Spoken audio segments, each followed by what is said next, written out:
एकदन्ताय वक्रतुण्डाय गौरीतनयाय धीमहि गजेशानाय भालचन्द्राय शुक्लाम्बरधरं विष्णुं शशिवर्णं चतुर्भुजं प्रसन्नवदनं ध्यायेत् सर्वविघ्नोपशान्तये अगजाननपद्मार्कं गजाननमहर्निशम् अनेकदन्तं भक्तानाम् एकदन्तमुपास्महे गुरुर्ब्रह्मा गुरुर्विष्णुः गुरुर्देवो महेश्वरः गुरुः साक्षात् परब्रह्म तस्मै श्रीगुरवे नमः। शारदा शारदाम्भोजवदना वदनाम्बुजे सर्वदा सर्वदास्माकं सन्निधिः सन्निधिं क्रियातु। नमश्शिवाभ्यां नवयौवनाभ्यां परस्पराश्लिष्टवपुर्धराभ्यां नगेन्द्रकन्या वृषकेतनाभ्यां नमो नमः శంకరపార్వతీభ్యాం। దేవదేవుడైనటువంటి ఆ మహాదేవునికి శ్రీ మహావిష్ణువుకి విఘ్నాధిపతి అయినటువంటి శ్రీ మహాగణాధిపతికి నమస్కారం చేస్తూ ముందుగా బీసీఎన్ ప్రేక్షకులందరికీ వినాయక చవితి శుభాకాంక్షలు అందజేస్తూ ఈరోజు వినాయక చతుర్థి, చతుర్థి అంటే నాలుగవది, అంటే నాలుగవ తిథి భాద్రపద మాసంలో వినాయకుడి యొక్క పండుగ. దీనినే వినాయక చవితి అని మనం అంటాం. పార్వతీ పరమేశ్వరుల యొక్క గారాళపుత్రుడుగా ఆ వినాయకుడు మనందరి పూజలో అందుకుంటూ ఉంటాడు. అటువంటి ఆ వినాయక చవితిని పురస్కరించుకుని ఇవాళ ఆ స్వామి వైభవం గురించి అనంతమైనటువంటి సముద్రంలోంచి ఒక ఉద్ధరిని పట్టుకెళ్ళి ఆ నీళ్ళన్నీ తోడేయాలని చేసే ప్రయత్నం ఎటువంటిదో ఇవాళ ఈ కాస్త సమయంలో ఆ వినాయకుడి యొక్క వైభవాలన్నీ చెప్పుకోవాలని చేసే ప్రయత్నం అటువంటిదే. అయినప్పటికీ మనకు శాస్త్రం ఉంది, కొండంత దేవుడికి గుప్పెడంత పత్రి అని. ఆయన వైభవాలు అనంతమే అయినప్పటికీ మనకున్న సమయంలో మనం కొద్దిగా తెలుసుకుని తృప్తి పడడం కోసం ప్రయత్నం చేస్తూ ముందుగా స్వామివారికి నమస్కారం. భవసంచిత పాపౌఘ విధ్వంసన విచక్షణం విఘ్నాంధకారభాస్వంతం విఘ్నరాజం అహం భజే ఏకదంతం శూర్పకర్ణం గజవక్త్రం చతుర్భుజం పాశాంకుశధరం దేవం ధ్యాయే సిద్ధి వినాయకం అని స్వామివారికి నమస్కారం చేస్తూ ఈనాడు ప్రధానంగా అందరూ ఆచరించేటువంటిది వినాయక వ్రతం, సిద్ధి వినాయక వ్రతం. ఎటువంటిదయ్యా ఈ వ్రతం అంటే చెప్పారు, ఉత్తమం గణనాథస్య. అన్ని వ్రతాలలోకి ఈ గణనాథుడి వ్రతం చాలా ఉత్తమోత్తమైనటువంటిదయ్యా. వ్రతం సంపత్కరం శుభం. ఈ వ్రతాన్ని ఆచరించడం వల్ల సంపదలన్నీ కలుగుతాయి, శుభాలన్నీ కలుగుతాయి. భక్తాభీష్టప్రదం తస్మాత్. ఆ వ్రతాన్ని చేసేటువంటి భక్తుడు ఏ కోరికనైతే తన మనస్సులో ఉంచుకొని ఆ స్వామిని ప్రార్థిస్తూ ఈ వ్రతాన్ని చేస్తాడో ఆ కోరిక అభీష్టాలన్నీ తప్పకుండా స్వామి తీరుస్తాడు అని చెబుతూ ధ్యాయే సిద్ధి వినాయకం. ఆ సిద్ధి వినాయకుణ్ణి ధ్యానం చేస్తూ చేసే ఈ వ్రతం వల్ల అన్ని కోరికలు తీరుతాయన్నారు. అటువంటి ఆ వినాయకుడి యొక్క వ్రతాన్ని ఆచరించి ఆ స్వామిని పూజించే ఈ వేళ ఈ వినాయక వ్రతం నాడు ప్రధానంగా మనకి ఆ వినాయకుణ్ణి పూజించడం, రెండవది వినాయక వ్రత కథని వినడం. మన పెద్దలు ఏం చెప్పారంటే ఈ వినాయక చవితి నాడు తప్పకుండా వినాయకుడిని పూజించాలి, వ్రత కథ వినాలి, కథాక్షతలు వేసుకోవాలి. ఎందువల్ల నీలాపనిందలు కలుగుతాయి. ఈ వినాయక చవితి నాటి రాత్రి చంద్రుణ్ణి కనుక ఈ వినాయక వ్రతం చేయకుండా, కథాక్షతలు వేసుకోకుండా, కథ వినకుండా కనుక చూచినట్లయితే వారికి వారు చెయ్యని పనికి కూడా వారి మీద పడే వాటిని నీలాపనిందలు అంటారు. ఏదో ఒక తప్పు చేసి ఆ తప్పు యొక్క చెడ్డ పేరు మనం పొందితే అది వేరు. ఏ తప్పు చేయకుండానే ఆ నిందలు వచ్చి పడ్డాయనుకోండి, దాన్ని నీలాపనిందలు అంటారు. అటువంటివి కలుగుతాయిట ఇవాళ ఈ వినాయక చవితి నాడు చంద్రుణ్ణి మనం చూడడం వల్ల. మరి చంద్రుడు చూడకుండా ఎలా జరుగుతుంది? ఆయన పైన ఉంటాడు, ఏదో యాదృచ్ఛికంగా మనం బయటకు వెళ్తాం, ఎలాగో అలా చూస్తాం. మరి ఆ నిందలు పోగొట్టుకోవడం ఎలాగయ్యా అంటే ఇదిగో ఈ చవితి నాడు వ్రతం చేయాలి, కథ వినాలి, కథాక్షతలు వేసుకోవాలి. ఇంకొక సూక్ష్మ మార్గం చెప్పారు. ఏ కారణం చేతైనా ఏదో తప్పని విపత్తు వల్ల, తప్పని ఆటంకం వల్ల వ్రతాన్ని చేసుకోలేకపోయినా కథ విని అక్షతలు వేసుకున్నా వారికి ఆ నీలాపడందలు తొలుగుతాయని. అంటే ప్రధానంగా ఈ వినాయక చవితి నాడు వినాయకుని యొక్క వైభవాలతో కూడిన ఈ గాథలన్నీ వినాలి అని అది అందరికీ తెలిపే ప్రయత్నమే ఇవాళ మన BCN వారు చక్కగా వారి ప్రేక్షకులందరికీ కూడా ఇవాళ ఈ నా ద్వారా ఈ అదృష్టం నాకు కలిగింది ఆ వినాయకుని యొక్క అనుగ్రహం వల్ల చక్కగా ఒక్కసారి అందరికీ ఆ వినాయకుని యొక్క వైభవాలతో కూడిన ఈ కథ వినిపించి ఇవాళ చంద్రుణ్ణి చూచినా ఎటువంటి నీలాపడిందలు లేకుండా అసలు ఆ వినాయకుని యొక్క అనుగ్రహం వల్ల ఈ ప్రభావం ఈ వైభవాలన్నీ వినడం వల్ల అందరికీ వినాయకుని యొక్క అనుగ్రహంతో ఆయురారోగ్యాలు కలగాలి అని ఈ కార్యక్రమం. ముందుగా దానిలో ప్రవేశిస్తూ మనకి వినాయకుడు అనేటప్పటికీ ఆయన ఆవిర్భావాలు ఎలాగా మన చాలా గాథలు వ్యాప్తిలో ఉన్నాయి. అనేక పురాణాలు అనేక రకాలుగా చెప్పే 18 పురాణాలు ఉన్నాయి మనకి. ఆ 18 పురాణాల్లో బ్రహ్మాండ పురాణం ఒక రకంగా వినాయకుని ఆవిర్భావం చెబుతోంది. అలాగే గణేశ పురాణం ఒక రకంగా వినాయక ఆవిర్భావం చెబుతోంది. శివపురాణం ఒక రకంగా వినాయకుని యొక్క ఆవిర్భావం చెబుతోంది.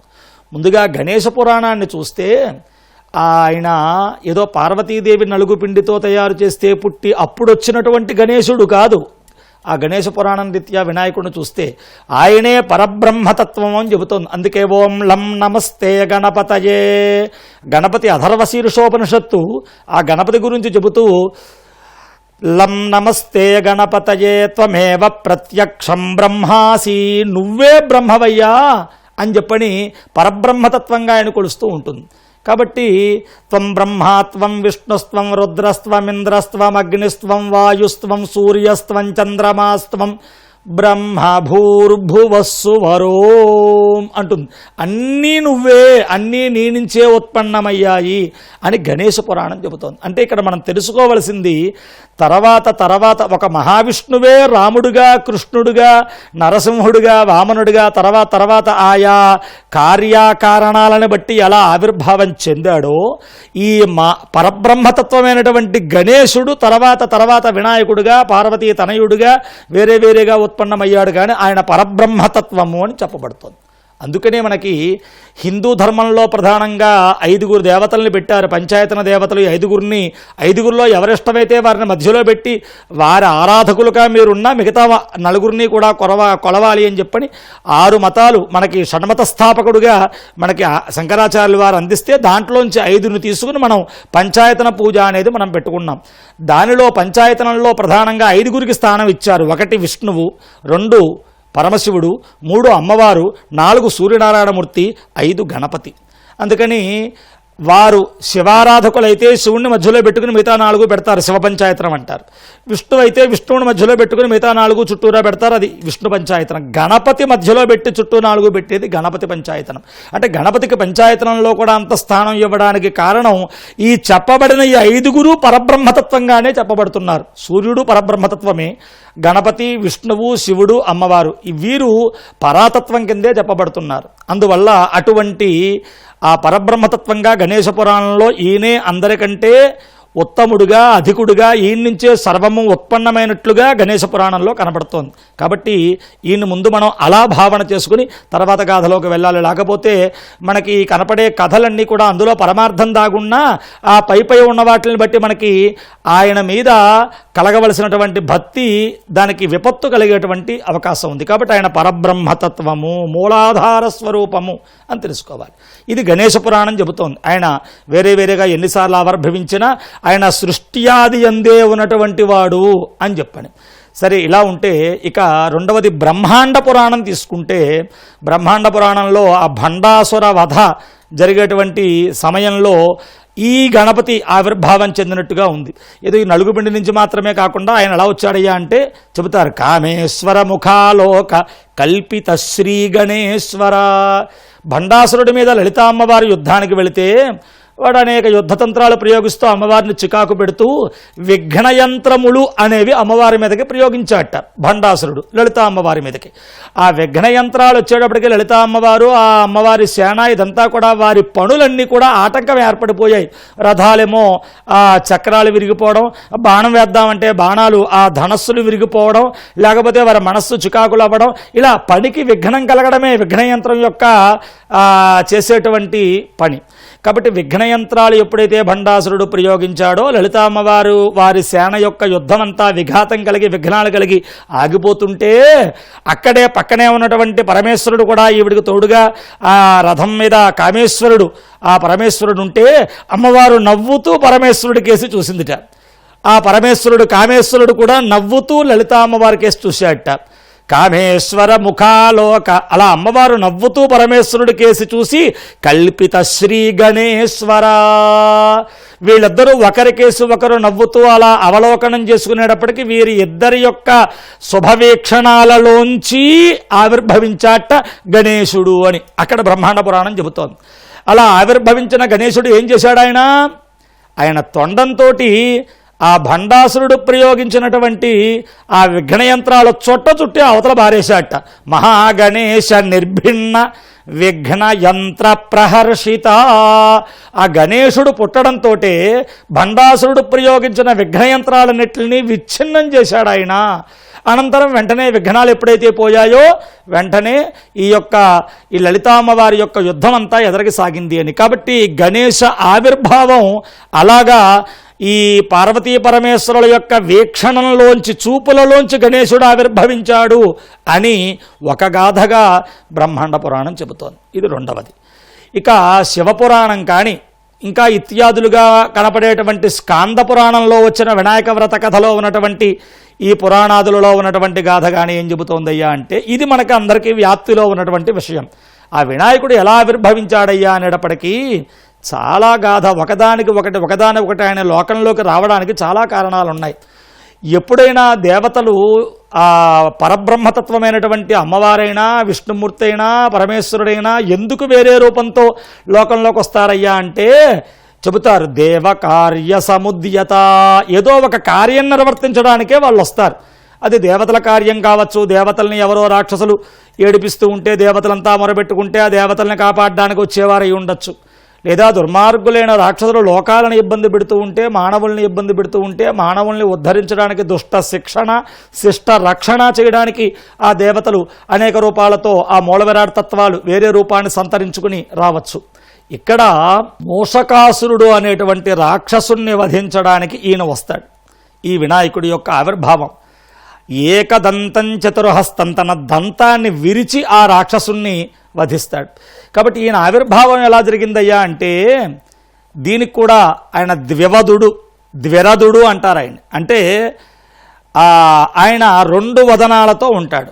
ద్వివదనుడు, 2 వదనాలు ఆయనకి. అంటే ఆయనకి జన్మతః వచ్చినటువంటి ఆ ముఖం వేరు, తర్వాత మరలా పెట్టబడినటువంటి వదనం వేరు. అంతేకాదు సుముఖాయ నమః, చాలా అందమైనటువంటి ముఖం, ప్రసన్నమైనటువంటి ముఖం కలిగిన వాడు ఆయన అని. ఇక్కడ గజాసురుడు అని ఒక రాక్షసుడు, ముందు ఆ మూల నుంచి చెప్పుకోవాలి మనం. ఆ గజాసురుడు పరమశివ భక్తుడు. అతను పరమేశ్వరుడు గురించి ఘోరమైన తపస్సు చేశాడు. భోళాశంకరుడు ప్రత్యక్షమయ్యాడు. ఏమిరా నీ కోరిక అన్నాడు. అనేటప్పటికి గజాసురుడు చెప్పాడు, రాక్షస ప్రవృత్తే వాళ్ళ కోరికలు వింతగానే ఉంటాయి, వాళ్ళ ప్రవర్తన వింతగానే ఉంటుంది. ఎక్కడైనా దేవుడు చూస్తే వెంకటేశ్వర స్వామి అంటే మనకి ఇష్టమే. ఆ తిరుమల తిరుపతి వెంకటేశ్వర స్వామి ఎప్పుడూ ఆయన చూడాలనే ఉంటుంది. అంత మాత్రాన స్వామిని నేను పట్టుకుపోతాను, నా ఇంట్లో పెట్టేసుకుంటాను అంటామా? వాళ్ళు సెకండ్కి అలా గెంటేస్తూ ఉంటారు, వెళ్ళండి వెళ్ళండి గోవిందా గోవిందా నడవండి అంటారు. ఎంతోసేపు అక్కడే చూస్తూ ఉండిపోవాలని ఉంటుంది. అలా కళ్ళమట నీళ్లు కారుతూ బయటకు వచ్చేస్తాం. ఆయన అంటే ఎంత ప్రేమ ఉన్నా ఆ స్వామి మూలవిరాడు తెచ్చి ఇంట్లో పెట్టేసుకోవాలి, నాకు వచ్చేయాలన్న కోరిక ఏ భక్తుడికన్నా ఉంటుందా? ఆసుర సంపత్తిలో ఉన్నటువంటి వాళ్ళకి అటువంటి కోరికలే పుడతాయి. పరమేశ్వరుడు ప్రత్యక్షమే ఏం కావాలరా అని గజాసురుడిని అడిగితే, నేను నీ భక్తున్నయ్యా, నువ్వు ఎల్లవేళలా నా దగ్గరే ఉండాలి, నా పొట్టలోకి వచ్చేయాలి, నువ్వు నా ఉదరంలో ఉండాలి అని కోరాట. అదే రాక్షస ప్రవృత్తి. అన్నీ నాకే చెందాలి, నా దగ్గరే ఉండాలి, నా సొంతం అయిపోవాలి, అహం అహం అహం నాది అనుకోవడమే రాక్షస ప్రవృత్తి. సరే, నవ్వుకుంటూ భోళాశంకరుడు పరిణామాలన్నీ ఆయన తెలుసు. ఈ కోరికలన్నీ వాళ్ళ వినాశనానికే తెస్తూ ఉంటాయి. సరే, అయినప్పటికీ అడిగిన కోరిక తీర్చడమే దైవంగా అతను తపస్సు చేసిన దానికి ఫలితం ఇవ్వడమే ఆయన బాధ్యత కాబట్టి తథాస్తు అన్నాడు. అతను కోరుకున్నట్లుగానే పరమేశ్వరుడు వెళ్ళి అతని ఉదరంలో, అతని పొట్టలో నివాసం ఏర్పరచుకుని ఉండిపోయాడు. ఇంకా కైలాసంలో లేడు శంకరుడు, అతని ఉదరంలో ఉండిపోయాడు. పరమానంద భరితుడైపోయాడు, గర్వపడిపోతున్నాడు. శంకరుణ్ణే నా ఇందు ఉంచుకున్నాను, నా అంతవాళ్ళు లేడు. ఇంకా లోక విచ్ఛిన్నం మొదలుపెట్టాడు. ధనమెక్కిన మదమెక్కిన మత్సరంబు మానక హెచ్చున్నన్నారు.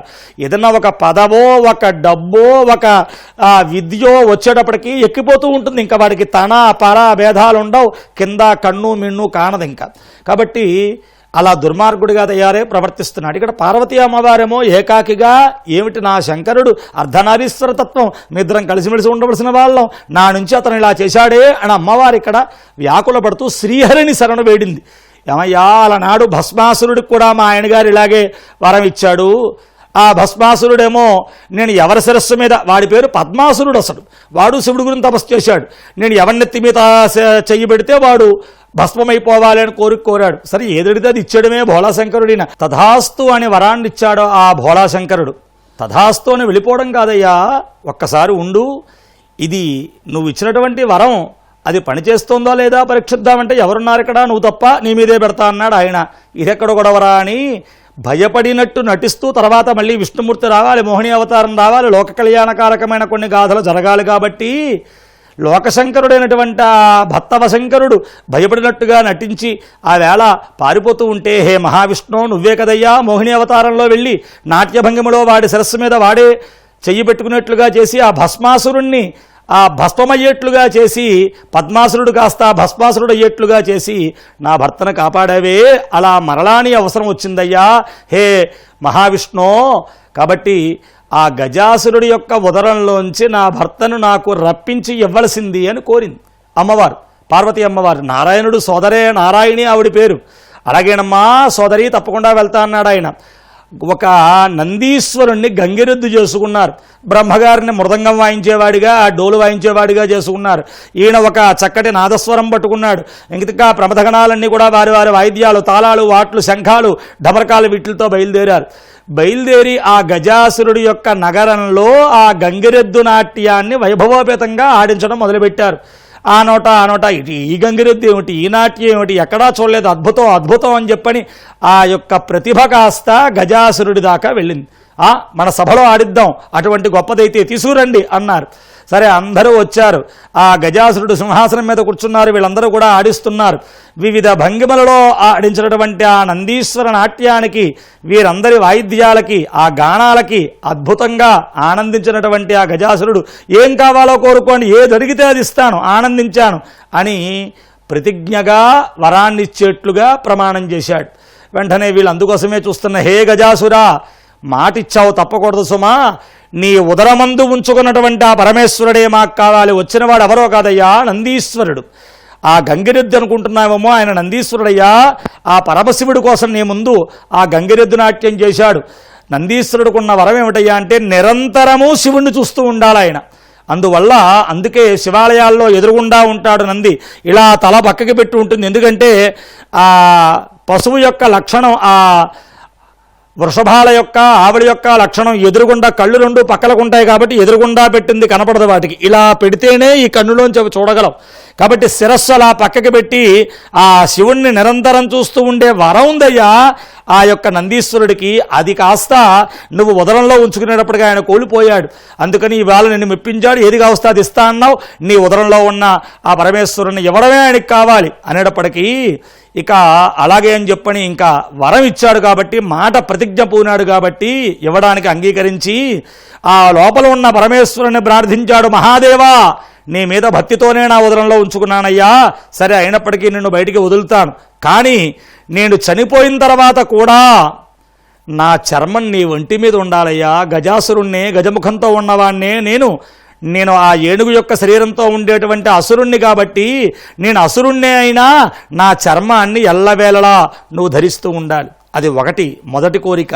ఇక రెండవది, నా వదనం ఎప్పుడూ నీ కనుకు నీ యొక్క చూపులకి నా వదనం కనబడుతూ ఉండాలి, నా కనులకి ఎప్పుడూ నీ రూపం కనబడుతూ ఉండాలయ్యా, ఇది నా యొక్క రెండవ వరం అని చెప్పిన అడిగేటప్పటికీ వెంటనే పరమేశ్వరుడు లోపల నుంచి అనుగ్రహించాడు. ఈ నందీశ్వరుడు వెళ్ళి తన యొక్క శృంగముల చేత కొమ్ముల చేత ఆయన పొట్ట చీల్చాడు, గజాసురుడు పొట్ట. అతను చనిపోయాడు.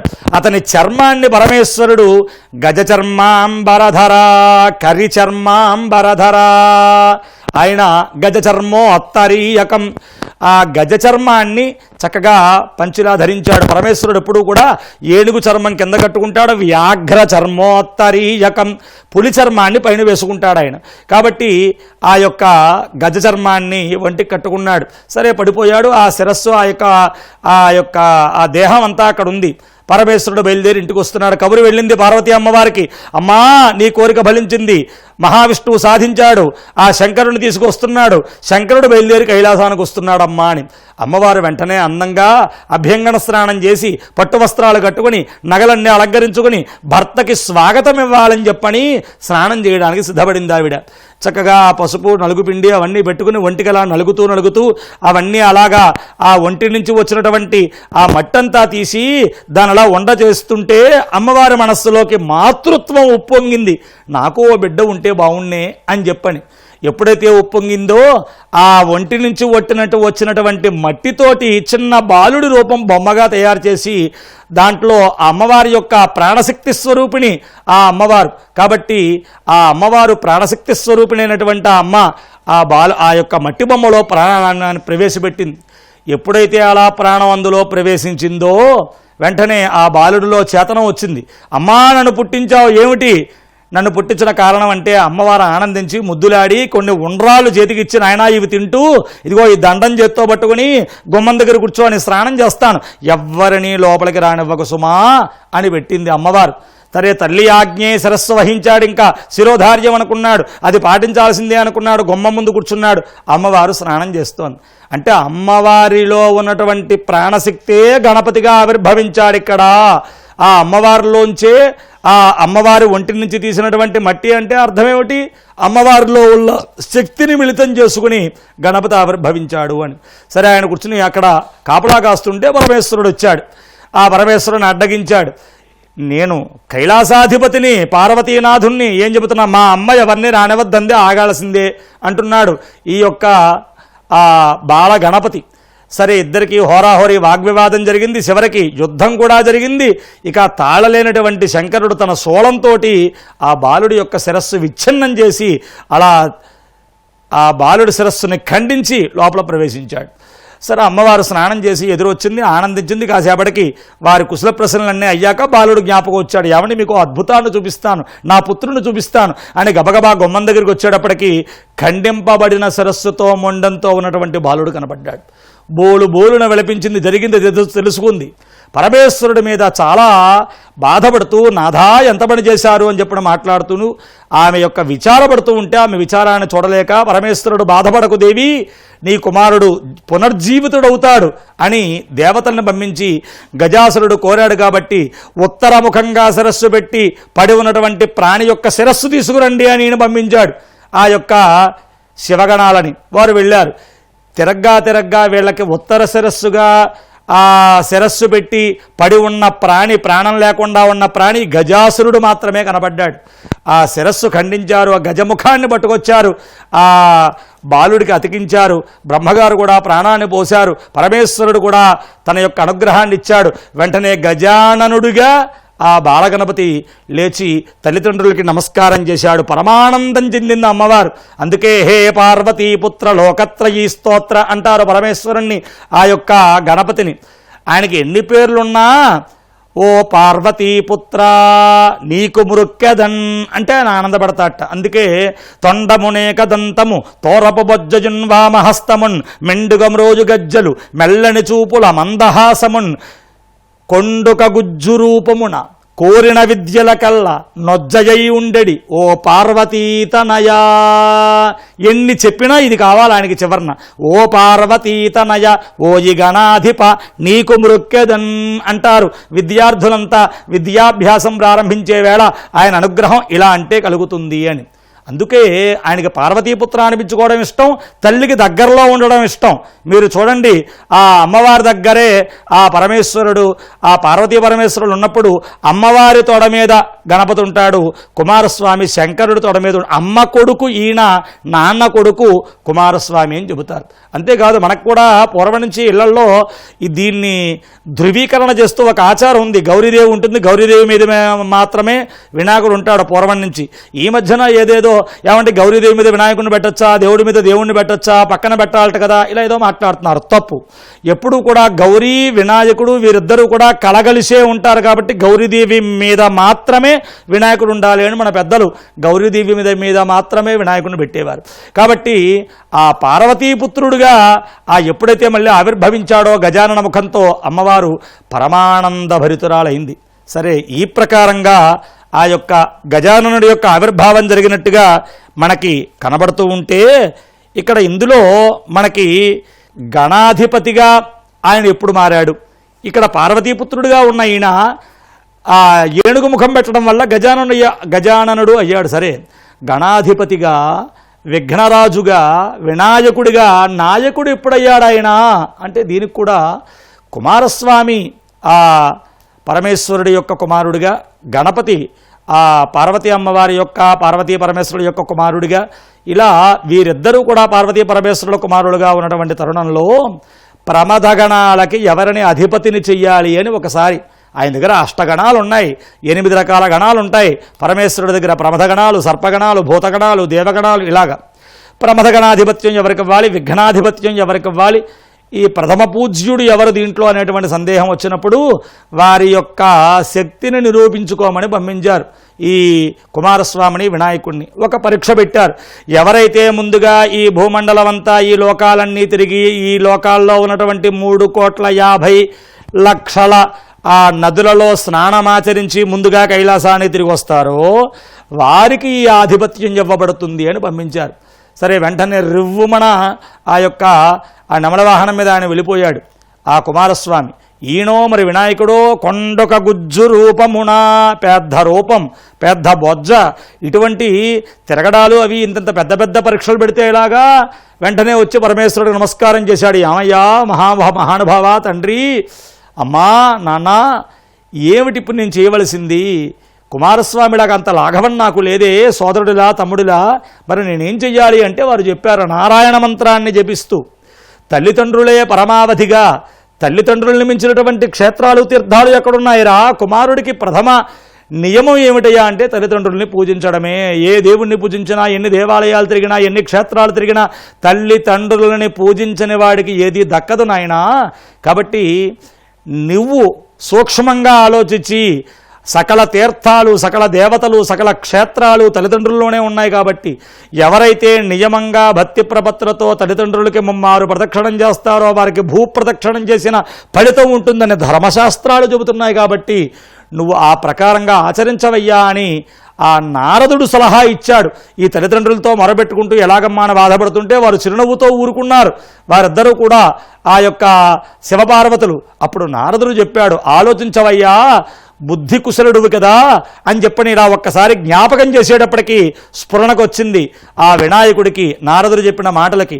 అవును, తల్లిదండ్రులకి నమస్కారం చేస్తే భూప్రదక్షిణం చేసినట్టే అని ఒక్కసారి భక్తి ప్రపత్తులతో వారికి ప్రదక్షిణం చేసేటప్పటికీ ఇక్కడ 3,50,00,000 నదులలో స్నానం చేసి బయటకు వస్తున్నటువంటి ఆ కుమారస్వామి ఎక్కడెక్కడ ఆయన వస్తున్నా ఆయనకంటే ముందు స్నానం చేసి వెళ్ళిపోతున్న వాళ్ళ వినాయకుడు కనపడడం మొదలుపెట్టాట. ఆహా, ఏమిటిది అనుకుంటున్నాడు, ఆశ్చర్యపడుతున్నాడు. ఈయన వచ్చేటప్పటికి వినాయకుడు ఇక్కడ ఉన్నాడు. ఆ కుమారస్వామి మరలా కైలాసం చేరేటప్పటికీ ఆ పార్వతీ పరమేశ్వరుల వద్దే ఉండి అక్కడ ఉన్నటువంటి వారందరూ కూడా వినాయకుడే విజేత అని నిర్ణయం చేసేటప్పటికీ అదిగో సకల విఘ్నములని నిర్జించేటువంటి, విఘ్నాలని పోగొట్టేటువంటి వాడుగా, ప్రమథగణాలకి అధిపతిగా, ప్రథమ పూజితుడుగా ఆ వినాయకుణ్ణి అక్కడ విఘ్నేశాధిపత్యాన్ని ఇచ్చారు అని చెప్పని మనకి చెబుతూ ఉంది. కాబట్టి ఆ ప్రకారంగా విఘ్నాధిపత్యాన్ని పొందినటువంటి ఆ యొక్క ఆ గణపతి ఈ వినాయక చవితికి ఆ గణపతి పూజకి సంబంధం ఏమిటయ్యా? అటువంటి వాడు గొప్పవాడు, ఆయన పూజించవలసిందే. వినాయక చవితి నాడే ఎందుకు పూజించాలి అంటే అదిగో ఆ విఘ్నాధిపత్యాన్ని ఆయనకి ఇచ్చినది, ప్రమథగణాధిపతిని చేసినది ఈ భాద్రపద శుద్ధ చవితి నాడు అని మనకు ఆధారాలు కనబడుతున్నాయి. అందువల్ల ఆ విఘ్నేశాధిపత్యాన్ని పొందినటువంటి రోజున ఆయన్ని ఇవాళ పూజించాలి అని చెప్పని. అంతేకాదు ఈ ఆవిర్భావం ఒకసారి గాథలోకి వెళ్ళినట్లయితే సూత పౌరాణికుడి ద్వారా స్కాంద పురాణంలో ఈ వ్రతగాథ చెప్పబడినట్టుగా మనకు కనబడుతోంది. అది కూడా ఎలా ప్రారంభమవుతుంది? ఆయన నైమిసారణ్యంలో సూత పౌరాణికుడు సౌనకాది మహామునులతో ఉంటే ధర్మరాజు తన సోదరులు భీమ, అర్జున, నకుల, సహదేవ వీరితోటి, తన భార్య ద్రౌపదితోటి ఈ కౌరవుల చేతిలో జోదంలో రాజ్యమంతా కోల్పోయి అరణ్యవాసాలు చేస్తూ ఈ సూత పౌరాణికుడి నైమిసారణ్యానికి వచ్చి ఆయనతో నమస్కారం చేసి, ఇలా జ్ఞాతుల చేత రాజ్యాన్ని సంపదని పోగొట్టుకుని వచ్చానయ్యా, మరలా నా సంపద నా రాజ్యం పొందాలంటే ఏ వ్రతం, ఏ భగవంతుడు, ఏ తపస్సు, ఏ మంత్రం నన్ను ఉద్ధరిస్తుందో దాన్ని చెప్పవయ్యా అని కోరుకుంటే సూతులు వారు చెప్పుకొచ్చారట, ఉందయ్యా ఉత్తమం గణనాథస్య వ్రతం సంపత్కరం శుభం. శుభమైన వ్రతం ఉంది, గణనాథ వ్రతం, సిద్ధి వినాయక వ్రతం అంటారయ్యా అని ఆయన చెప్పుకొచ్చాడు ధర్మరాజుకి అని మనకిది ప్రారంభం అవుతుంది. ఎవరు చెప్పారయ్యా ముందు ఈ వ్రతాన లోకంలోకి అంటే పరమేశ్వరుడే చెప్పాడు అని సూతపురాణికుడు చెప్పాడు. ఒకసారి కుమారస్వామి అడిగాట, కైలాసంలో సింహాసనం మీద కూర్చున్నటువంటి ఆ యొక్క పరమేశ్వరుడి వద్దకు వచ్చి, మహానుభావ, పరమేశ్వర, మహాదేవ, నమస్కారమయ్యా, లోకంలో సంపత్తులు కలగాలంటే, విద్య అవిచ్ఛిన్నమైనటువంటి విద్యను పొందాలంటే, విద్యావంతుడు అవ్వాలంటే, ఐశ్వర్యవంతుడు అవ్వాలంటే, ధర్మబద్ధమైన జీవనాన్ని గడుపుతూ ఆ యొక్క పరమాత్మ సాన్నిధ్యాన్ని పొందాలంటే, అష్టైశ్వర్య భోగభాగ్యాలు కలగాలంటే ఏ వ్రతం చేస్తే సుఖంగా మానవులు ఉంటారో దాని గురించి చెప్పవయ్యా అని కుమారస్వామి పరమేశ్వరుడిని అడిగితే పరమేశ్వరుడు చెప్పాట, ఉందయ్యా భాద్రపద శుద్ధ చవితి నాడు ఎవరైతే గణపతిని పూజిస్తూ వ్రతాన్ని చేస్తారో వారు ఉత్తమమైన శుభాలు పొందుతారు అని.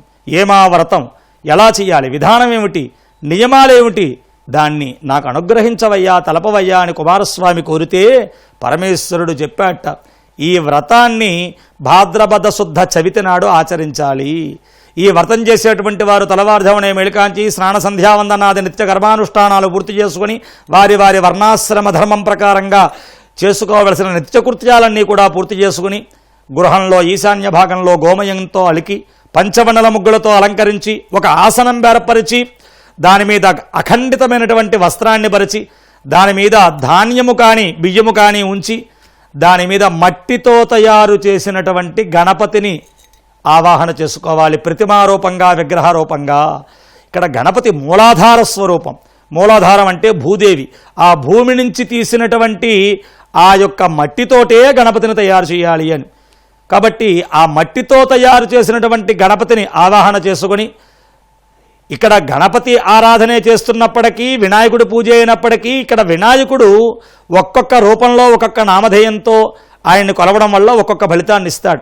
ఇక్కడ ఈ మట్టి వినాయకుడి పూజలో, ఈ వినాయక చవితి పూజలో ఆయన ఏ పేరుతో మనం కొలుస్తామయ్యా అంటే సిద్ధి బుద్ధి సమేత వరసిద్ధి వినాయక స్వామినే నమః అంటాం. ఈయన కార్యసిద్ధిని, ఐశ్వర్యాన్ని, విద్యని, మనస్సులో తలుచుకున్న కోరికలు నెరవేర్చడాన్ని ఇచ్చేవాడు. మరి ఆ వినాయక పూజ అయినప్పటికీ దీనికి కూడా మళ్ళీ గణపతి పూజ చేయాలన్నారు, పసుపు వినాయకుడిని పెట్టి పూజ చేయాలన్నారు. ఎందుకని? పసుపు వినాయకుడిగా చేసే గణాధిపతి పూజ నువ్వు ఏది చేస్తున్నావో దానికి విఘ్నాలు లేకుండా చేసే ఫలితాన్ని ఇస్తుంది. కాబట్టి అది వినాయక పూజ అయినా, వినాయక పూజ విఘ్నాలు లేకుండా అవ్వాలంటే ముందు ఆ వినాయకుడినే, ఆ మనస్సులో ఉన్న కోరికలు తీర్చేటువంటి వినాయకుడిగా సిద్ధి వినాయక పూజ చేసే ముందు విఘ్నాలు పోగొట్టేవాడుగా హరిద్ర గణపతి పూజగా ఆయన పూజ చేయాలి. అందుకని ముందుగా పల్లెంలో బియ్యాన్ని పెట్టుకుని అందులో పసుపు ముద్దగా ఆ వినాయకుడిని ఉంచుకొని చక్కగా ఆ వినాయకుణ్ణి ముందు ఆ హరిద్ర గణపతి మహాగణాధిపతి పూజ చేయాలి. తర్వాత పంచామృతాలతోటి ఆ మట్టి విగ్రహానికి స్నపనం చేయించి శుద్ధి చేసి దానిలోకి మంత్రపూర్వకంగా ఆ సిద్ధి వినాయకుడిని ఆవాహన చేసి షోడశ ఉపచారముల చేత ధ్యాన ఆవాహన, ఆసన, పాద్య, అర్ఘ్య, ఆచమనీయ స్నాన వస్త్ర యజ్ఞాపవేత గంధాలంకరణ ధూపదీప నైవేద్య తాంబూల నీరాజనాది 16 ఉపచారముల చేత స్వామికి పూజించే మంత్రపుష్ప ప్రదక్షిణ సాష్టాంగ నమస్కారాదులు సమర్పించి ఇక్కడ ముఖ్యంగా ఈ పూజలో 21 రకాల పత్రులతోటి ఆ స్వామిని మనం పూజించాలి అని.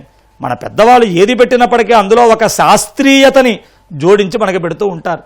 ఇక్కడ ఒక విధానం చూడండి, మట్టితో వినాయకుడిని చెయ్యాలి, మళ్ళీ గంగలో కలపాలి. 21 రకాల పత్రులతో పూజ చెయ్యాలి, ఆ పత్రులన్నీ తీసుకెళ్ళి గంగలో కలపాలి.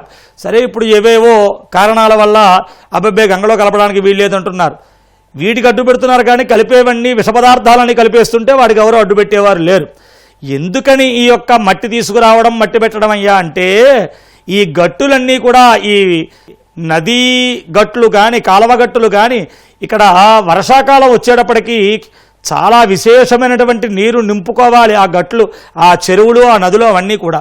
అందుకని దాన్ని విశాలం చేసేట్లుగా కొద్ది కొద్దిగా మట్టి తెచ్చి ఆ మట్టిని వినాయకుడిగా తయారు చేసి పూజించి, ఆ పూజించిన దాన్ని మరలా దానిలో కలపడం వల్ల అక్కడ ఉండేటువంటి ఆ నదులన్నీ కూడా ఆ నీటిని నిలవనింపుకోవడానికి కావలసిన సామర్థ్యాన్ని దానికి ఇచ్చేట్లుగా ఆ యొక్క మట్టిని బయటికి తీయాలి ముందు అన్నారు. అందువల్ల దాంతో మట్టితో వినాయకుడిని చేసుకోవాలి అని.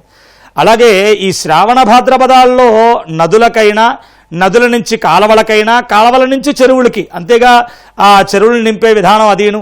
కాబట్టి ఆ నదులలో, కాలవలలో, చెరువులలో నీరు వచ్చేటప్పుడు కొత్త నీరు వస్తుంది. ఈ కొత్త నీరు కొండల నుంచి వచ్చేటువంటి ఎర్ర నీరు, బురద నీరు, చాలా అనేక రకాల ఈ వర్షాకాలంలోనే ఆ నీరు పూర్వం అంతా ఆ చెరువు నీళ్లు, కాలువ నీళ్లు తాగడమే కదా.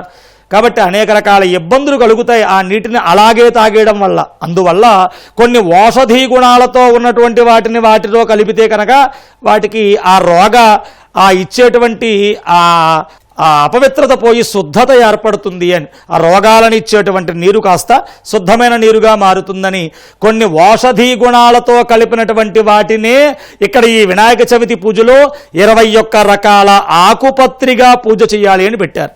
21 రకాల పత్రులతోటి ఆ స్వామి యొక్క అర్చన మనం దీంట్లో చేస్తూ ఉంటాం. ఏమిటా 21 రకాల పత్రులు అంటేట చెప్పారు. 21 పత్రాన్ని పూజయామి, ఒక్కొక్క నామంతో ఒక పత్రం. సుముఖాయ నమః మాచీపత్రం, మాచీపత్రం అనే దాంతో పూజ చేయాలన్నారు.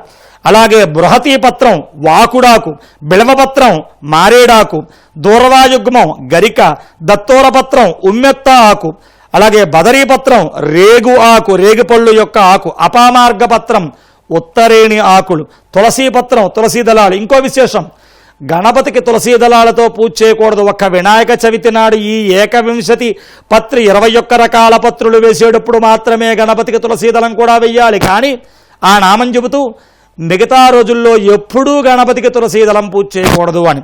కాబట్టి అలా తులసీదళం, చూతపత్రం మామిడాకులు, కరవీరపత్రం గన్నేరాకులు, విష్ణుకాంతపత్రం విష్ణుకాంతము పుష్పాలు అని చెప్పి చిన్న చిన్న పుష్పాలు ఉంటాయి ఆ యొక్క ఆకులు, దాడిమి పత్రం దానిమ్మ ఆకులు, అలాగే దేవదారు పత్రం దేవదారు వృక్షం యొక్క ఆకులు, పాలచంద్రం, అలాగే మరువకం మనకి పూలలో వేసి కడుతూ ఉంటారు, మరువం అంటారే ఆ మరువ పత్రం, అలాగే సింధువార పత్రం అంటే వావిలాకు, జాజీపత్రం జాజాకులు, గండకీ పత్రం ఏనుగు చెవి ఆకులు అంటారు వాటిని ఆ పత్రాలు, శమీపత్రం జమ్మిపత్రి, అశ్వత్థపత్రం రావాకు, అర్జునపత్రం మద్ది చెట్టు యొక్క ఆకులు, అర్కపత్రం జిల్లేడాకు, ఇలాగా 21 రకాల పత్రులు వెయ్యాలి అని పూజ చేయాలి అని చెప్పారు. ఈ 21 రకాల పత్రులు ఔషధీ గుణాలతో ఉండి ఇవి నీటిలో కలవడం వల్ల ఈ అతిసార వ్యాధి కలరా అని ఇవి చెబుతూ ఉంటారే, అవి భాద్రపద శ్రావణ మాసాల్లో వర్షాకాలంలో వస్తూ ఉంటాయి, వాటిని పోగొడతాయి అని. కాబట్టి ఎప్పుడైతే ఇది కూడా వర్షాకాలం విపరీతంగా చెట్లన్నీ గుబురుగా పెరిగిపోతూ ఉంటాయి, పిల్లలందరూ వెళ్ళి ఆ ఆకులన్నీ చుట్టూ మన ఇళ్ల చుట్టూ ఉండే ఆకులే, పూర్వం దొడ్డుల్లో ఉండే ఆకులే, ఇవన్నీ కూడా అవన్నీ కోసుకురావడం, ఈ కోసుకొచ్చినవన్నీ కూడా ఎప్పుడైతే ఇలా కోసారో గుబురుగా పెరిగిపోయిన చెట్లు కాస్త ఈ పురుగు పుట్రా చేరకుండా పిల్లలంతా ఒక్కసారి రామదండులో పడిపోయి వినాచవితిని సంచరించుకెళ్ళిపోయి మొత్తం ప్రతి వేళ దొడ్డే కాదు పక్కవారి దొడ్లో కూడా వెళ్ళిపోయి ఈ ఆకులన్నీ కోసేయడంతో ఎవరో చెప్పక్కర్ లేకుండానే గుబురుగా పెరిగిపోయినటువంటి దొడ్లన్నీ శుభ్రమైపోతాయి. ఈ చెట్లు ఆకులన్నీ చక్కగా ఎంత ఉండాలో అంతా ఉండి తయారవుతాయి. అలా ఒకటి పర్యావరణాన్ని శుభ్రం చేసుకోవడం, ఆ పరిసరాలు శుభ్రం చేసుకోవడం. రెండవది పట్టుకొచ్చి పూజ చేసిన ఆకులు కొమ్మలతో వాటిలతో పూజ చేయకూడదని చెబుతారు, ఆకాకుగా విడదీసి పూజ చేయాలని చెబుతారు. ఈ ఒక్కొక్క ఆకులా ఉన్నటువంటి వీటిని పూజ అయ్యాక తీసుకువెళ్ళి ఆయా గంగలో కలిపితే కొమ్మలు లేకుండా ఉట్టే ఆకుల్లా ఉన్నవి అవి వాటిలో నానిపోయి నీటి కిందకి వెళ్ళిపోతాయి, మట్టిలో కలిసిపోతాయి.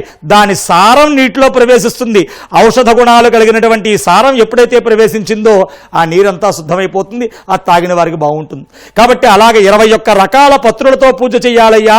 ఈ వినాయక చవితి పూజలో మోదకాల నైవేద్యం పెట్టాలి, చెరుగ్గడల నైవేద్యం పెట్టాలి, ఇలా స్వామికి ఇష్టమైన పదార్థాలన్నీ నైవేద్యం పెట్టాలి. అంతేకాదు యజ్ఞోపవీతాన్ని, అజినాన్ని, మౌంజి నడానికి కట్టుకునేటువంటి తాడుని, ఇవన్నీ కూడా బ్రహ్మచారిగా భావించి గణపతి ఆరాధనలో గణపతి దగ్గర పెట్టాలి.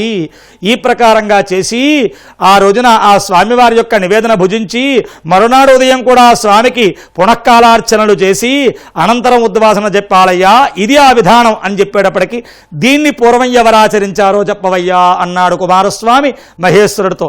చాలామంది ఆచరించారయ్యా. ముఖ్యంగా ఒక్క గాథ చెబుతున్నాను విను.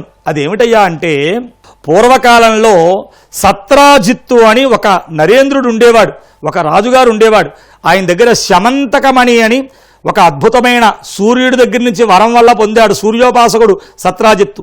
సూర్యుడు అతని యొక్క ఆరాధనకి మెచ్చి శమంతకం అనేటువంటి మణిని ఇచ్చాడు.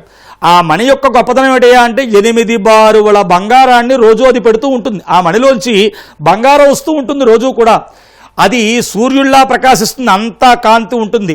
దాన్ని మెల్లో వేసుకుని సత్రాజిత్తు ఒకసారి కృష్ణుణ్ణి చూడడం కోసం ద్వారకా నగరానికి వచ్చాడు. సరే, వీరిద్దరూ స్నేహితులు, కుశల ప్రశ్నలు అయ్యాయి. అన్నీ అయిన తర్వాత ఆ మణిని చూచి తనకి ఎమ్మనమని కోరాట ద్వారకాధీశుడైనటువంటి కృష్ణ పరమాత్మ. లేదయ్యా, ఇది సూర్యవరం వల్ల పొందినది, ఇది నేను అర్చామూర్తిగా నేను గృహంలో పెట్టి పూజిస్తూ ఉంటాను, నా దగ్గర ఉండాలి అన్నాడు. సరే అని చెప్పని కృష్ణుడు అంగీకరించాడు. అతను వెళ్ళిపోయాడు. ఆ సత్రాజిత్తు కృష్ణుడు అడిగితే ఇవ్వకుండా వెళ్ళిపోయిన కొన్నాళ్ళకి సత్రాజిత్తు తమ్ముడు ప్రసేనుడు అనేవాడు ఆ మణిని ఓసారి అన్నగారిని అడిగి నేను మెల్లో వేసుకుంటానని మెల్లో వేసుకుని వేటాడడానికి అరణ్యంలోకి వెళ్ళాడు. ఎర్రగా మెరిసిపోతోంది ఆ మణి. ఇతను వేటాడుతూ ఉంటే ఒక సింహం చూచింది ఒక పక్క నుంచి ఇతని మెల్లో ఎర్రగా మెరుస్తున్నటువంటి దాన్ని. ఇది మాంసం ముద్ద అని భావించి అతన్ని తెలియకుండా పక్క నుంచి లాఘవంగా అతని మీద పడి అతన్ని వధించి ఆ మణిని బుచ్చుకు వెళ్ళిపోయింది. సరే, ఆ మణి ఆ సింహం అలా పట్టుకుపోతూ ఉంటే దాన్ని జాంబవంతుడు అనేవాడు చూచాడు. ఒక ఎలుగుబంటి, రామాయణ కాలంలో రాముడికి ఆ వానరసేనలో ఉండి సహకారాన్ని అందించిన ఆ వానర వృద్ధుడు జాంబవంతుడు చిరంజీవిగా ఈ ద్వాపర యుగానికి కూడా ఉన్నాడు. ఆ త్రేతాయుగం నుంచి అతను చూచాడు ఆ జాంబవంతుడు అనేటువంటి భల్లూకం. ఆ చేతిలో ఉన్న మణిని చూచి ఆ సింహాన్ని చంపి ఆ మణిని పట్టుకెళ్ళి తన కూతురు జాంబవతికి ఆట వస్తువుగా ఇచ్చాడు ఆ శమంతక మణిని. ఇక్కడ ఇలా జరిగితే అక్కడ మణి వేసుకు వెళ్ళినటువంటి ఈ ప్రసేనుడు ఎప్పటికీ తిరిగి రాకపోయేటప్పటికీ పంపించాడు. ఏం జరిగిందో చూసి రమ్మనమని. ఈ వెళ్ళిన వాళ్ళు వచ్చి చెప్పారు, చచ్చిపడున్నాడు, మణి ఏమన్నా ఉందా అతని దగ్గర అని అడిగాడు. సత్రాజిత్ ఏమని లేదు, అతను మాత్రం చనిపోయి ఉన్నాడని చెప్పారు. చూడండి, లోకంలో మనం చెయ్యని దానికి కూడా నిందలు పడతాయంటే భగవంతుడే తప్పించుకోలేకపోయాడు దాని నుంచి. మనమంతా ఏమీ చేయకపోయినా ఇంట్లో కూర్చున్నా వచ్చి మీద పడిపోతూ ఉంటాయి. మనం దానికి భగవంతుడి కంటే అతీతులమేం కాదు, భగవంతుడికే తప్పలేదు. కాబట్టి ఇది ఎప్పుడైతే అక్కడ మణి లేదు, ప్రసేనుడు తమ్ముడు చనిపోయి ఉన్నాడు అని అక్కడ వీళ్ళు చెప్పారో అంతే సత్రాజిత్తు ఈ రకమైన అభాండం వేశాడు. ఆనాడు కృష్ణుడు నన్ను అడిగాడు, నేను కాదయ్యా ఇవ్వడానికి వీల్లేదన్నాను. కానీ కృష్ణుడికి దాని మీద మనస్సు తేరలేదన్నమాట. ఆ మణి వేసుకుని ఒంటరిగా నా తమ్ముడు కనపడేటప్పటికీ ఆ మణి మీద వ్యామోహంతో కృష్ణుడే నా తమ్ముడిని ఒంటరివాడిగా అరణ్యంలో వధించి మణిని పట్టుకుపోయాడన్నమాట అని అందరి దగ్గర మాట్లాడడం మొదలుపెట్టాడు. అలా అలా అలా లోకమంతా వ్యాపించేసింది. కృష్ణుడు ఆ యొక్క ప్రసేనుణ్ణి చంపి మణిని అపహరించాడు అని ఆ నోట కృష్ణుడి దాకా చేరింది. విలవిలలాడిపోయాడు. చెయ్యని పనికి మీద పడిన అపనిందతో బలరామా అన్నగారితో అంటున్నాడు, చూసావుటయ్యా ఎంత నింద వచ్చిందో. అయినా ఇది అతని తప్పు కాదులే, నేను చేసిన దోషం ఉంది. ఏమిటయ్యా అంటే ఈ నింద రావడానికి కారణం, ఇవాళ వినాయక చవితి, భాద్రపద శుద్ధ చవితి. ఇవాళ నేను ఆ పాలు పితకడానికి గోశాలకు వెళ్ళి పాలు పితికి ఆ కుంభాన్ని, చవితి నాడు చంద్రుని చూడకూడదని నాకు తెలుసు, కానీ ఆ పాలకుండ పట్టుకొస్తూ తలకాయ ఉంచుకొస్తున్నా పైనున్న చంద్రుడి పాలకుండలో కనపడ్డాడు. అలా చంద్రుడు చూసేశానయ్యా వినాయక చవితి పూట. అందున వినాయక ఆరాధన పూజ చెయ్యనేలేదు ఇవాళ, నేను చెయ్యకుండానే వినాయక చవితి ఆ చంద్రుని చూశాను. అందువల్ల చూసావా చెయ్యని పనికి కూడా ఎలా నీలాపనందలు పడ్డాయో అనేటప్పటికీ బలరాముడు అడిగాడు, చంద్రుని రోజు చూస్తూ ఉంటామే, ఈ భాద్రపద చవితి నాడు చూస్తే నిందలు రావడం ఏమిటి, అలా ఎందుకు జరిగింది, దాని కథ ఏమిటి అన్నాడు బలరాముడు. చెప్పుకొచ్చాడు కృష్ణ పరమాత్మ, నాయనా దానికి ఒక గాథ ఉంది. ఈ విఘ్నేశాధిపత్యాన్ని ఇచ్చిన తర్వాత అందరూ వినాయకుడిని పూజించారు. ఆనాడు కైలాసంలో పూజించిన తర్వాత ఉండ్రాళ్ళను నైవేద్యం పెట్టారు. ఆ ఉండ్రాళ్ళన్నీ వినాయకుడు భోజన ప్రియుడు, మృష్టాన్న ప్రియుడు. వినాయకుడికి ఆ భోజనం మీద అందుకే లంబోదరుడు అని పేరు ఆయనకి. సరే దానికి వేరే అర్థాలు ఉన్నాయి, భువనాలన్నీ ఆయన ఉదరంలో ఉంచుకున్నవాడు కాబట్టి లంబోదరుడు. ఇక్కడ మనం గాథాపరంగా ఆ ఉండ్రాళ్ళన్నీ తినడం వల్ల పెద్దదైనటువంటి పొట్ట కలిగింది ఆయనకి. సరే ఆ ఉండ్రాలన్నీ తిని అందరి పూజలో అందుకుని ఆ ఆధిపత్యాన్ని ఇచ్చినందుకు తల్లిదండ్రులకు నమస్కారం చేయడానికి సాష్టాంగ నమస్కారం చేద్దాం తల్లిదండ్రులకి అని బోర్లా పడుకుని నమస్కారం చేయడానికి ప్రయత్నం చేశాడు. బాగా పట్టున్న వాళ్ళకి బోర్లా పడుకుని నమస్కారం చేయడం అంటే, మనకి సాష్టాంగ నమస్కారం నియమం ఏం చెబుతుందంటే 8 అంగాలు భూమికి తగలాలంటుంది. ఉరస హృదయం, శిరస దృష్ట్యా మనస వచస తథా పద్భ్యాం కాళ్ళు, కరాభ్యాం కర్ణాభ్యాం, అందుకే ఇలా కూడా అనాలంటారు సాష్టాంగం చేస్తూ. ఈ 8 అంగాలతో పెట్టాలి అని. కాబట్టి ఈయన హృదయాన్ని భూమికి తగిలేట్లా చేద్దాం, చేతులు తగిలేట్లా చేద్దామంటే వెనకాల కాళ్ళు లేచిపోతున్నాయి, కాళ్ళు భూమి కట్టేబెట్లా చేద్దామంటే ఈ చేతులు లేచిపోతున్నాయి, మధ్యలో పొట్ట ఎత్తుగా ఉండడం వల్ల. ఇలా జరుగుతూ ఉండగా ఈయన భక్తితో తల్లిదండ్రులకు నమస్కారం చేద్దామని ఈయన చేస్తుంటే, ఈయన శరీరాకృతి ద్వారా అది కుదరక ఇబ్బంది పడుతూ ఉంటే ఇది చంద్రుడికి నవ్వులా అనిపించింది. కొందరికి ప్రాణ సంకటమైనటువంటివి కొందరికి ఆనందకరంగా ఉంటాయి, అవే మహాపాపాలంటే. కాబట్టి చంద్రుడు ఆ పైనుంచి పక నవ్వాడు. ఎప్పుడైతే ఆయన అలా నవ్వాడో అమ్మవారికి చాలా కోపం వచ్చింది. ఏ తల్లి అయినా కాకిబిడ్డ కాకికి ముద్దు, అందులో ఆయన సుందరవదనుడు, వినాయకుడు అంటేనే సుముఖాయ నమః, అందగాడు అని పేరు ఆయనకి. కాబట్టి తన బిడ్డను చూసి అలా నవ్వేటప్పటికీ అమ్మవారికి తీవ్రమైన కోపం వచ్చింది. హే చంద్ర, ఎంతట అహంకారం రా నీకు. చంద్రుడికి ఒక చిన్న గర్వం ఉంది. అది ఏమిటయ్యా అంటే, తాను చాలా అందగాడు అంటాం కదా, చంద్రవదన ఎవరినైనా వర్ణిస్తుంటే చంద్రం లాంటి ముఖం అమ్మ అంటూ ఉంటాం. చంద్రుడు అందగాడు అని ఒక పేరు ఉంది. కాబట్టి అతను అందగాడు కాబట్టి నువ్వు పెద్ద అందగాడు అని నా కుమారుని చూసి నవ్వుతున్నావా, అందగాడు నేను అందరూ మెచ్చుకుంటారని కదా, సరే నీ గర్వం అడిగిపోయేట్లా చేస్తాను, నిన్ను అందగాడని అందరూ చూస్తారనుకుంటున్నావేమో, నిన్ను చూడాలంటేనే భయపడేట్లా చేస్తాను, ఈ రోజు నుంచి నిన్ను ఎవరు చూస్తే వారు శాపనందలే, కాబట్టి ఇలా శాపం ఇస్తున్నాను నీకు అని శాపం ఇచ్చేసింది అమ్మవారు కుమారుడి మీద ప్రేమతో. ఏదో చవితి నాడు చూస్తేనే ఆపనందలు కాదు, ఎప్పుడు చూసినా నీ మొహం చూస్తే ఆపనందలే అందావిడ. అంటే ఏ రోజు పైకి చూసినా చంద్రుడు కనబడితే వాళ్ళందరికీ ఆపనందలే. ఈ శాపం ఇలా కలిగేటప్పటికీ సరిగ్గా అదే సమయంలో సప్తఋషులు యజ్ఞం చేస్తున్నారు. ఆ సప్తఋషుల యొక్క భార్యలందరూ రేణుకాదేవి, తర్వాత కుముద్వతి, తర్వాత అహల్య, తర్వాత ఇలా మొత్తం సప్తఋషుల యొక్క భార్యలందరూ కూడా సుశీల, భరద్వాజుడి భార్య సుశీల, గౌతముడి భార్య అహల్య, విశ్వామిత్రుడి భార్య కుముద్వతి, ఇలా జమదగ్ని భార్య రేణుక, వీళ్ళందరూ కూడా యజ్ఞయాగాది కర్తవుల్లో యజ్ఞం అయిన తర్వాత సప్తఋషులు తమ భార్యలతో కలిసి అగ్ని ప్రదక్షిణం చేస్తున్నారు. 7 ఋషులు 7 పత్నులతోటి తమ భార్యలతో కలిసి అగ్ని ప్రదక్షిణం చేస్తున్నారు. అంటే లోక కళ్యాణార్థం కొన్ని జరుగుతూ ఉంటాయి, వాటి లోపలికి వెళ్ళి మనం దాన్ని వేరేలా అర్థం చేసుకోకూడదు, దాంట్లో ఉన్న భావాన్ని తెలుసుకోవాలి. అగ్నిహోత్రుడు ఒకసారి వాళ్ళందరినీ కూడా చూచేటప్పటికీ ఈయనకి ఇక్కడ లోక కళ్యాణంగా జరగాల్సిన ఒక కారణం వల్ల మనస్సు చెలించింది అగ్నిహోత్రుడికి. ఆ ఆడవారందరూ ప్రదక్షిణాలు చేస్తుంటే ఈయన మనోవ్యాకులత పొందాడు. ఇది గమనించింది ఆయన భార్య స్వాహాదేవి. తన భర్త యొక్క కోరిక తీర్చాలని వెంటనే స్వాహాదేవే ఆ అరుంధతి తప్ప, ఆ వశిష్ఠుడి భార్య అరుంధతి రూపం తప్ప మిగతా 6 ఋషుల యొక్క భార్యల రూపాన్ని పొంది ఆ భర్త కనపడింది. ఆనందించాడు ఆయన. ఎప్పుడైతే ఆ స్వాహాదేవే తన ఆ ఋషుల యొక్క 6 ఋషుల యొక్క భార్యలుగా తన భర్త దగ్గర ఉందో అది చూసిన ఋషులు తమ పత్నులని అనుమానించారు. వెంటనే ఈ ఋషిపత్నులని అనుమానించి వారు ఎప్పుడైతే వారిని దూరంగా పెట్టారో ఋషిపత్నులంతా ఆలోచించారు ఎందుకు ఇలా జరిగింది అని. ఆలోచించి ఒక్కసారి వాళ్ళు తెలుసుకున్నారు, పార్వతీ అమ్మవారి శాపం ఇచ్చిందే చంద్రుని చూడరాదని, మనం ఇవాళ చంద్రుని చూచాం కదా అందువల్ల కలిగింది అని చెప్పని అనుకున్నవారై వాళ్ళంతా పార్వతీ అమ్మవారి దగ్గరికి వెళ్ళి మొరపెట్టుకున్నారు. చంద్రుడు కూడా వచ్చాడు అక్కడికి. అమ్మా, చంద్రుణ్ణి చూస్తేనే ఆపనందలంటే లోకంలో ఎప్పుడూ కనపడేవాడు చంద్రుడు, అతను చూడకుండా ఎలా సాధ్యం, మరి ఆపనందలే కలుగుతూ ఉంటే ఎలాగమ్మా బతకడం అని చంద్రుడు కూడా కాళ్ళ మీద పడి క్షమించమని వినాయకుడికి అమ్మవారికి చెప్పి ప్రార్థించి ఋషిపత్రులు కూడా ప్రార్థిస్తే అమ్మవారు ఆ శాపానికి చిన్న ఆ సూక్ష్మాన్ని అనుగ్రహించింది. ఈ ప్రతినిత్యము కాకుండా ఇవాళ వినాయక చవితి నాడు ఈ యొక్క అపరాధం చంద్రుడు చేశాడు కాబట్టి ఈ వినాయక చవితి నాడు కనుక చూచినట్లయితే ఆ యొక్క అపనందలు కలుగుతాయి అని చెప్పండి. అది కూడా మరి ఎలాగమ్మా అని మరలా ప్రార్థిస్తే నా కుమారుణ్ణి పూజించి ఈ గాథంతా చెప్పుకొని అక్షతలు వేసుకుని చూస్తే వారికి అపనందలు ఉండవని చెప్పిందయ్యా పార్వతీ అమ్మవారు. విండావా బలరామా, ఇవాళ వినాయక చవితి, నేనా వినాయకుడిని అర్చించలేదు, పూజించలేదు, ఇదిగో ఈ చంద్రుని చూడడం తటస్థించింది, అందుకే ఇటువంటి అపరాధం జరిగింది, ఇటువంటి అపనందలన్నీ కలుగుతున్నాయని చెప్పని అప్పటికప్పుడే ఆ కృష్ణ పరమాత్మ ఆ యొక్క వినాయకుణ్ణి శ్రద్ధాభక్తులతో పూజించి కథ అంతా కూడా ఒక్కసారి పారాయణ చేసి ఆ వినాయకుడి యొక్క అక్షతలన్నీ శిరస్సు మీద వేసుకునే కథాక్షతలు ఎక్కడ ఉంది మణి అని వెతుకుతూ వెళ్ళడం ప్రారంభించాడు.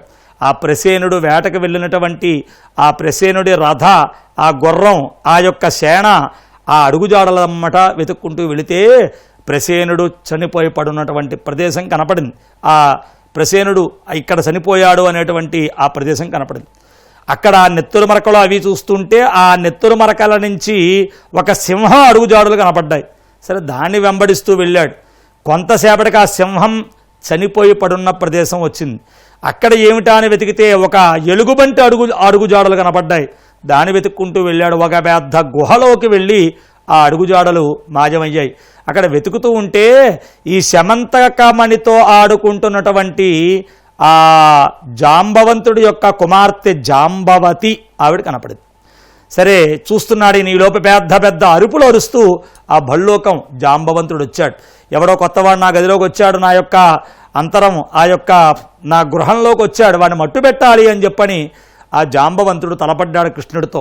వీళ్ళిద్దరి యుద్ధానికి కూడా పూర్వకారణం ఒకటి ఉంది. రామచంద్రమూర్తిగా ఆ మహావిష్ణువు అవతరించినప్పుడు జాంబవంతుడుగా ఈయన త్రేతాయుగం నాటి వాడు. ఆయన ఆ రామచంద్రమూర్తికి వానరసేనలో ఆ జాంబవంతుడిగా ఉండి సేవలు అందించినప్పుడు రావణాసురుడితో చేస్తున్నటువంటి యుద్ధాన్ని చూసి ముచ్చటపడ్డాట జాంబవంతుడు. యుద్ధవీరులు ఎప్పుడూ కూడా తమకి సరైనటువంటి యోధుడు దొరికితే చేస్తే యుద్ధం ఇటువంటి వాడితో చేయాలరా, అంతేకాని ఎందుకు వీళ్ళు ఈ బలహీనులతో చేస్తే ఏం ప్రయోజనం, ఏం బలం, ఏం పరాక్రమం, ఇటువంటి వాడితో యుద్ధం చేయాలనుకుంటారు. ఈ జాంబవంతుడు మల్ల యుద్ధ వీరుడు. ఈ రావణాసురుడితో చేస్తున్న యుద్ధ నైపుణ్యాన్ని చూసి ఈ రాముడితో ఒక్కసారి యుద్ధం చేయాలనుకున్నట్టు ఆయన. వీళ్ళిద్దరూ రాముడి యొక్క ప్రధాన సేవకుడా, బంట, వీళ్ళిద్దరికీ వైరం లేదా, వైరం లేకుండా యుద్ధం ఏమిటి ఆయన కోరిక కలిగింది. రాముడిని అడిగాడు, నీతో ఒక్కసారి యుద్ధం చేయాలయ్యా అని. నవ్వుకున్నాడు రాముడు, నాతో నీకు యుద్ధం ఏమిటయ్యా, సరే కోరావు కదా, ఇప్పుడు కాదులే, తీరుస్తాను, ఎప్పుడప్పుడు తీరుతుంది నీ కోరిక అని వరం ఇచ్చాడు. అదిగో ఆ వరప్రభావంగా అది ఎప్పుడు తీరుతుందా అని ఎదురు చూస్తూ జాంబవంతుడు చిరంజీవి కాబట్టి త్రేతాయుగం నుంచి ద్వాపర యుగానికి కూడా ఉండి ఇలా ఉండిపోయిన ఈయన యొక్క కోరిక ఇదిగో కృష్ణ రూపంలో ఆ రాముడే స్వయంగా వచ్చి ఇక్కడ వీళ్ళిద్దరికీ ఆ జాంబవంతుడు వచ్చి నా గృహంలో ఎవరో ప్రవేశించారు, నా గుహలోకి ఎవరో వచ్చారు, శత్రువు అని ఆ కృష్ణుడితో యుద్ధాన్ని తలపడ్డాడు. 28 రోజులు జరిగిందండి వారిద్దరి మధ్య యుద్ధం. అంటే ఎంత కోరికుందో జాంబవంతుడికి ఇలా తీర్చుకున్నాడు. 28 రోజులు మల్ల యుద్ధం, ఒకరితో ఒకరు యుద్ధం. ఈ కృష్ణుడి యొక్క పిడిగుద్దులకి ఒళ్ళు హోణం అయిపోయింది. జాంబవంతుడికి వాడు కోరిక తీరింది, అతని యొక్క ఒంట్లో ఓపిక తగ్గింది.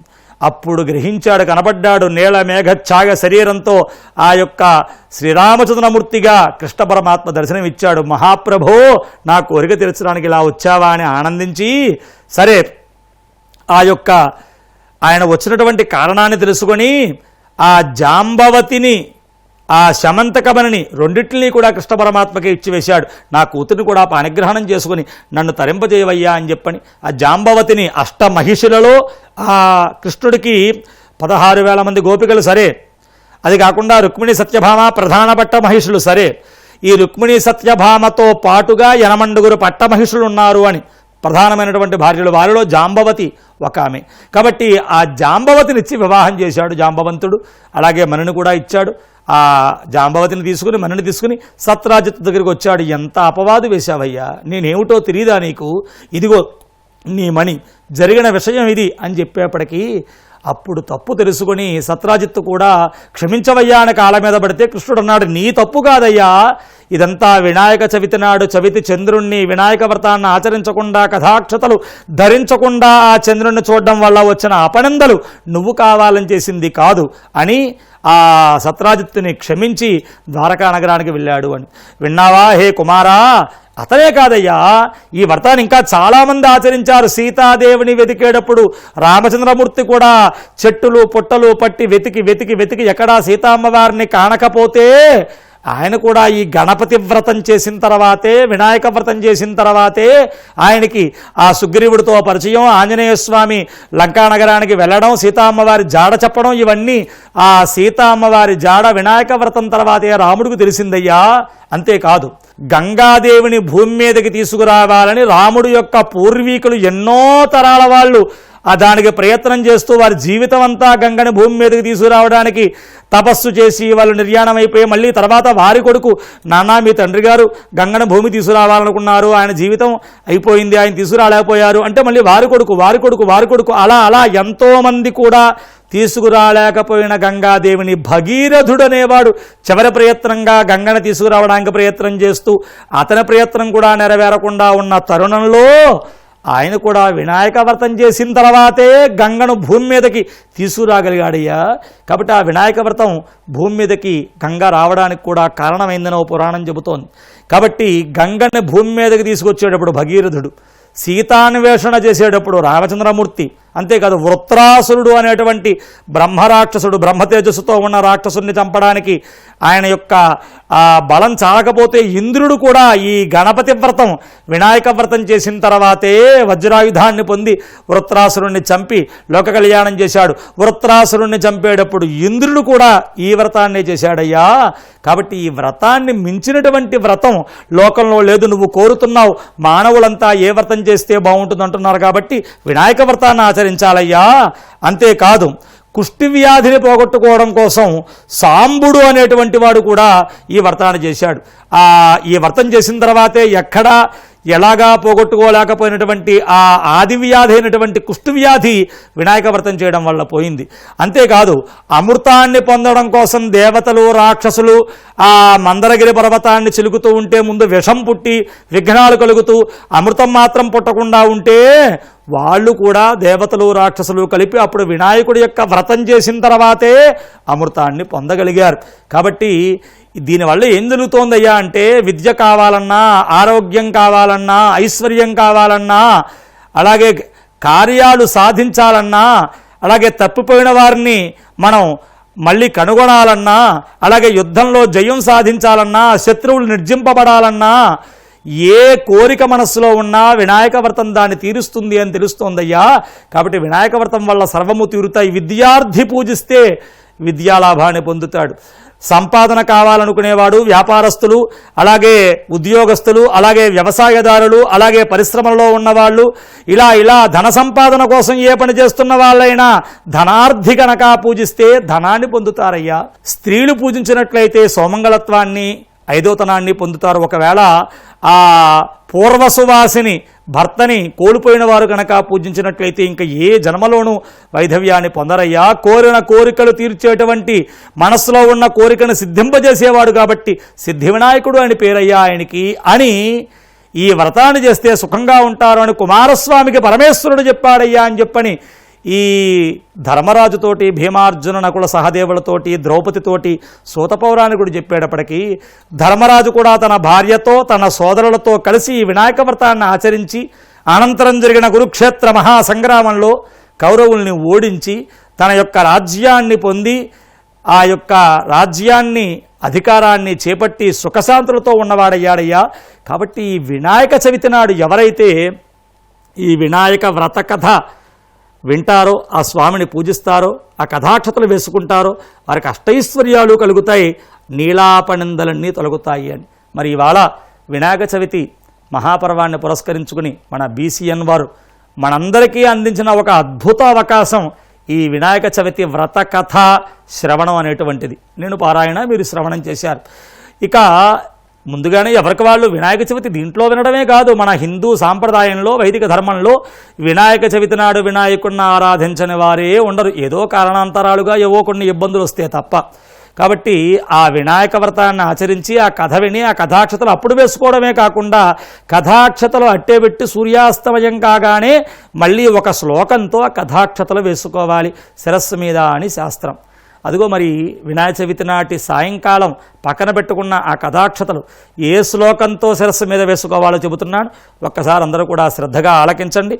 సాయంకాలం ఈ శ్లోకాన్ని పఠించి ఆ కథాక్షతలు శిరస్సు మీద వేసుకోవడానికి ప్రయత్నం చేయండి. అందరూ ఒక్కసారి ఈ వినాయక చవితి నాడు ఆ స్వామిని తలుస్తూ ఒక్కసారి అనండి, సింహ ప్రసేణ అవధీతు సింహో జాంబవతాహతః సుకుమారక అరోదీః తవ హ్యేష శమంతకః. ఈ శ్లోకాన్ని చెబుతూ సింహ ప్రసేణమవధీత్ సింహో జాంబవతాహతః సుకుమారకమరోదీః తవ హ్యేష శమంతకః. ఈ శ్లోకాన్ని చెప్పుకొని కథాక్షతలు కనుక శిరస్సు మీద వేసుకుని తర్వాత యాదృచ్ఛికంగానైనా లేదా కావాలనైనా అనుకోకుండానైనా ఆ చంద్రుని చూచినా ఎటువంటి అపనిందలు ఉండవు అని మనకి స్కాంద పురాణంలో ఈ వినాయక వ్రత కథ గురించి మనకి చెప్పబడి ఉంది. అటువంటి కోరిన కోరికలు తీర్చేటువంటి ఆ వినాయకుడు మహానుభావుడు, అనేక రూపాలయానికి సిద్ధి వినాయకుడుగా, ఇక్కడ మహాగణపతిగా, ఆ పసుపు వినాయకుడు లక్ష్మీ గణపతిగా, వచ్చినటువంటి ఐశ్వర్యం స్థిరంగా ఉండాలన్నా, యోగక్షేమం అలా నిలకడగా ఉండాలన్నా లక్ష్మీ గణపతిగా, అలాగే కొన్ని క్షుద్రబాధలు తొలగడానికి ఉచ్చిష్ట గణపతిగా, నాట్య గణపతిగా, విద్యా గణపతిగా, తాండవ గణపతిగా, హేరంబ గణపతిగా, ఇలా ఎన్నో రూపాలు 21 ఉపాసనలు మనకు కనబడుతూ ఉంటాయి. ఆ గణపతి ఉపాసనలో ఆ 21 రకాల గణపతులు ఒక్కొక్క కామితార్థాన్ని తీర్చేవారిగా ఉన్నారు.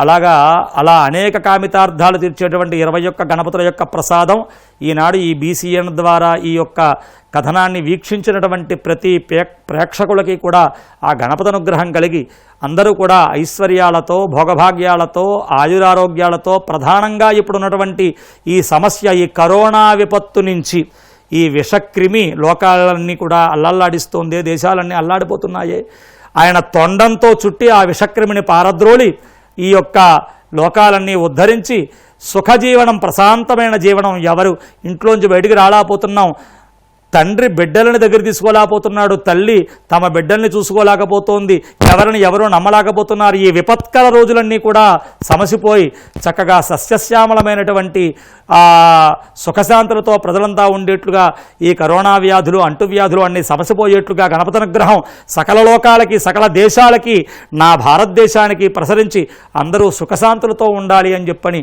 ఆ యొక్క గణపతిని ప్రార్థన చేస్తూ ధ్యాయేద్ గజాననం దేవం భక్తాభీష్టప్రదాయకం ఉమాసుతం మహాదేవం నమామి విఘ్ననాయకం. స్వస్తి ప్రజాభ్య పరిపాలయంతో న్యాయేణ మార్గేణ మహిం మహేశా గోబ్రాహ్మణేభ్య శుభమస్తు నిత్యం లోకాః సమస్తాః సుఖినో భవంతు. కాయేన వాచా మనసేంద్రియేర్వా బుద్ధ్యాత్మనా వా ప్రకృతై స్వభావాత్ కరోమి యద్యత్ సకలం పరస్మై నారాయణాయేతి సమర్పయామి, శ్రీమన్నారాయణాయేతి సమర్పయామి. మరొక్కసారి BCN ప్రేక్షకులందరికీ వినాయక చవితి శుభాభినందనలు, శుభాకాంక్షలు. జయం. एकदन्ताय वक्रतुण्डाय गौरीतनयाय धीमहि गजेशानाय भालचन्द्राय श्री